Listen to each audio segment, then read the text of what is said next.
అందరికీ నమస్కారం అండి. నేను మణికుమార్ని, కుంభకోణం కాపురం భాష విజయవాడ నుంచి. లక్ష్మీదేవి విగ్రహాలు ఈరోజు శ్రావణ మాసానికి కావాల్సిన ప్రత్యేకమైన కలెక్షన్ విగ్రహాలు చూపిస్తున్నాను. అవన్నీ కూడా గజలక్ష్మితో వచ్చినాయి. అలాగే అందులో సైజులు కూడా ఉన్నాయి. అందులో 3D మౌల్డ్ ఉంది, మామూలుగా యాంటిక్ ఫినిషింగ్లో కూడా ఉన్నాయి. సో అవి రెండు కూడా చూపిస్తాను మీకు. ఫస్ట్గా నేను చూపిస్తుంది వచ్చేటప్పటికి చిన్న గజలక్ష్మి విగ్రహం అనమాట. యాక్చువల్గా మనకు వచ్చేటప్పటికి ఒక 2.5 అంగుళాల ఎత్తులో వస్తున్నారు. అటు ఇటు ఏనుగులు వచ్చేటప్పటికి 2 కాళ్ళ మీద నిలబడి చక్కగా పూర్ణ కలశంతో అమ్మవారిని సేవిస్తున్నట్టుంటాయి. ఇంకా అమ్మవారు వచ్చేటప్పటికి కమలంలో కూర్చుని ఉంటారు. సో గజలక్ష్మి విగ్రహంలో ఇదొక ప్యాటర్న్ అనమాట. తర్వాత వచ్చేటప్పటికి ఇత్తడిలోనే మీకు ఇవన్నీ కూడా ఇత్తడిలో సూపర్ ఫైన్ క్వాలిటీలో చూపిస్తున్నాను. ఈ గజలక్ష్మి అమ్మవారు వచ్చేప్పుడు మనకి 5 అంగుళాలు వస్తున్నారు. ఇక్కడ కూడా ఈ 2 ఏనుగులు కూడా ఇలాగ అమ్మవారిని పూర్ణ కలశంతో అభిషేకం చేయడానికి రెడీగా ఉన్నట్టు ఉంటాయన్నమాట. అలాగే అమ్మవారు కమలం పీఠంలో కూర్చుని ఉంటారు. సో ఈ ఒక కలెక్షన్. తర్వాత వచ్చేటప్పటికి ఇంకా 3D మోల్డింగ్లో వస్తున్న ఎల్లో యాంటిక్ ఫినిషింగ్తో వస్తున్న లక్ష్మీ అమ్మవారు. ఇక్కడ చూస్తే మనకి అమ్మవారు వచ్చేటప్పటికి ధనాన్ని కురిపిస్తున్నట్టు ఉంటారు. చక్కగా వస్త్రాలంకరణ, నగల అలంకరణ చాలా బాగుంటాయి. అలాగే పెద్ద కమలంలో కూర్చుని ఉంటారు. యాక్చువల్గా లక్ష్మీదేవి అంటేనే మనం అమ్మవారు పద్మంలోంచి ఉద్భవించారు కాబట్టి చక్కగా పెద్ద కమలంలో అమ్మవారు కూర్చుని ఉంటారు. అటు ఇటు ఏనుగులు అలంకారంగా పెట్టచ్చు.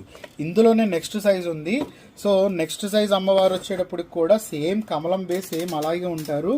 అలాగే నగలు అనేది చక్కగా నగల అలంకరణ, వస్త్రాలంకరణ, అలాగే కేశాలు చూడండి. అమ్మవారి కేశాలు ఎంత పెద్ద కేశాలు ఉన్నాయో ఆ కేశ అలంకరణ కానీ, అమ్మవారి ఒక ముఖం కానీ, అమ్మవారి పద్మాసనంలో కూర్చున్న విధానం కానీ చాలా చాలా బాగుంటుంది అనమాట. అయితే ఇవి వచ్చేటప్పటికి మీకు 3D మౌల్డ్లోనే ఎల్లో యాంటిక్లో వస్తున్నాయి.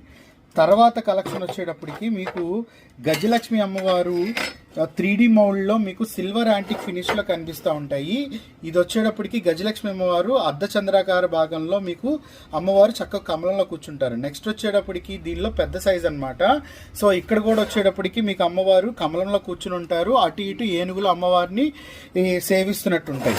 తర్వాత వచ్చేటప్పటికి చాలా బిగ్ సైజులో వస్తున్న ధనలక్ష్మి అమ్మవారు. సో చాలా చాలా బాగుంటారు. అమ్మవారు అయితే కిరీట అలంకరణ, కేస్ అలంకరణ, నగల అలంకరణ, అలాగే అమ్మవారి చేతితో పట్టుకున్న పద్మాలు, అమ్మవారి నడుము దగ్గర ఉన్న కుండ, అలాగే అమ్మవారికి ఒక వెనకాల కిరీటానికి అలంకారం చూడండి ఎంత అందంగా ఉందో. సో ఏనుగులు కూడా చాలా చాలా బాగుంటాయి అనమాట. 2 కూడా తొండాలు పైకెత్తి.